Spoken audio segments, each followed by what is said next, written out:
Hey everyone, I'm Steve. And I'm Felicia. And this is our review of Launchpad. Or for the French Canadians watching, Lunchpad. Hey, you want to come to my place? I have a lunchpad. We can eat together. I make the poutine 3 times a day. That's where the power lies, the poutine. It's true though, Steve has muscles. I'll give him that much. The lunch pad go right there, man. Hey, c'est top shape, honesty.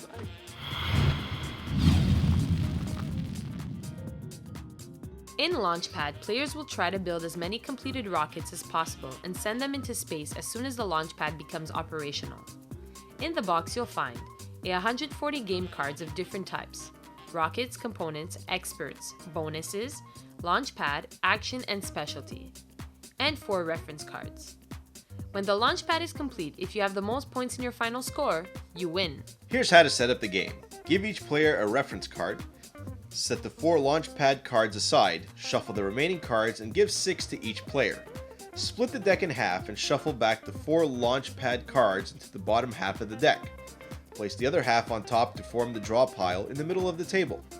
Randomly decide who will be the first player, and you're ready to play. The playing area in front of each player is his game zone, and it's split up into 3 zones from bottom up: the construction zone, the quality control zone, and the launch zone. The first player, then going clockwise, will play as many cards as he can and wants.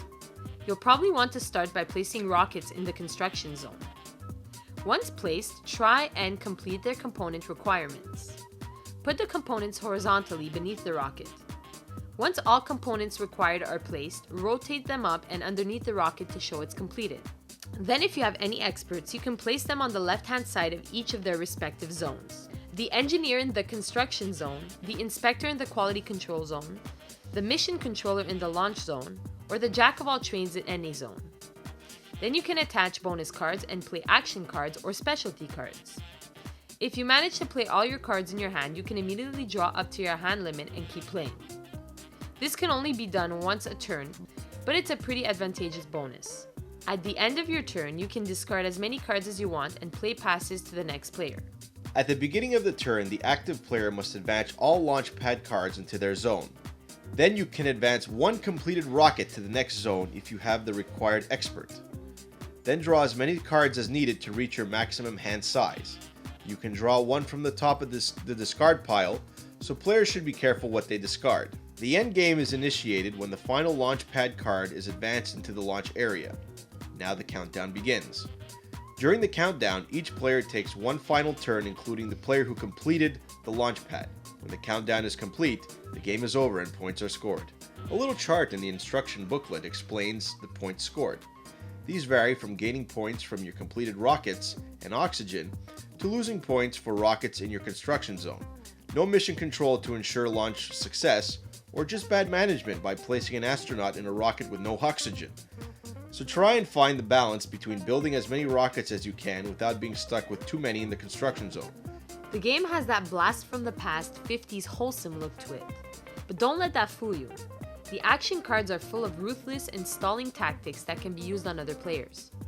These range from sabotage, thief, or recruitment, which allows you to steal another player's expert.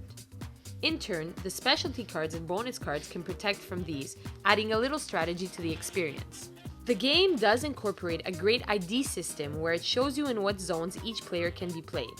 The blacked out squares tell you that cards can be played in that zone, while the colored ones show you where they can be played.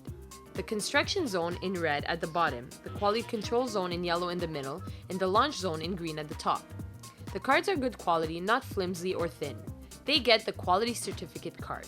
The game was easy enough to learn, and the rulebook was well written with a detailed card reference section at the back of it.